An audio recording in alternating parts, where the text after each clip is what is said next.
Okay, I have this drill bit. It's kind of chowdered up on the ends. So I've got myself a beautiful fence here set up at, basically the right angle. So I'm going to dress this a little bit. Then I've got a little tub of water here to cool it off. I'm going to be doing this one-handed, so I'll keep it short and sweet.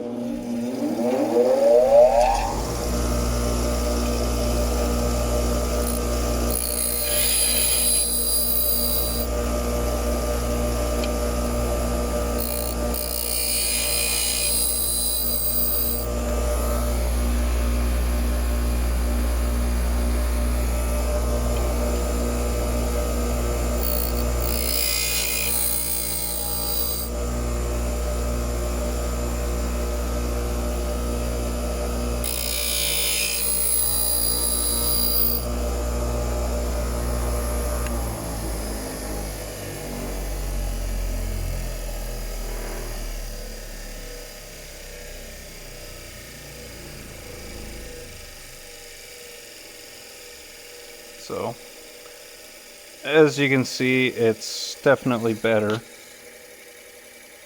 There we go, that's a pretty good view. And there's my point.